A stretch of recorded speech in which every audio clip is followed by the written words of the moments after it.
வணக்கம். முருங்கைக்கீரை பொரியல் எப்படி செய்யலான்னு பார்க்கலாம். வாங்க வீடியோக்குள்ளே போகலாம். அதுக்கு முருங்கைப்பூ, முருங்கைக்கீரை எல்லாமே எடுத்து வச்சுருக்கேன்.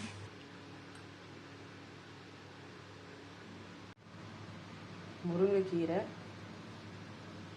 முருங்கைப்பூ பொரியல் தான் நம்ம இப்போ பார்க்க போகிறோம். அதுக்கு வெங்காயம், முருங்கைக்கீரை, முருங்கைப்பூ, தாளிக்க உளுத்தம்பருப்பு, மிளகாய், கடுகு எல்லாம் எடுத்து வச்சுருக்கேன். எப்படி செய்யலான்னு பார்க்கலாம். வாங்க வீடியோக்குள்ளே போகலாம்.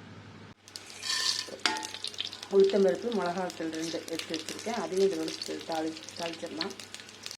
நெக்ஸ்ட்டு வெங்காயத்தை போட்டுடலாம்.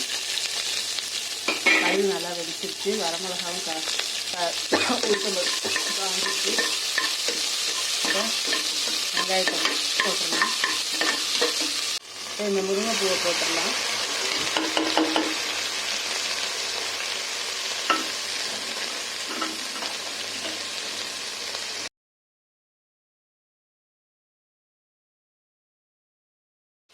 முருங்கைப்பூவுக்கு அப்புறம் முருங்கை இலையும் இதோட சேர்த்துட்றேன்.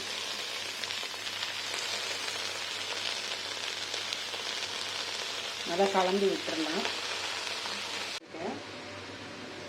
இந்த பாசிப்பருப்பு ஊற வச்சு ஒரு 20 மினிட்ஸ்க்கு முன்னாடி ஊற வச்சுருங்க. பொண்ணு சேர்த்து முன்னாடி ஊற வச்சு அதில் போட்டுட்டோம்னா பொரியலில் கொஞ்சம் டேஸ்ட் நல்லாயிருக்கும். இப்போ அதில் போட்டுடலாம். பொரியலில் அதை கலந்து விட்டுருந்தேன். இப்போ ஊற வச்ச பாசிப்பருப்பை கீரையோட சேர்த்துட்றேன்.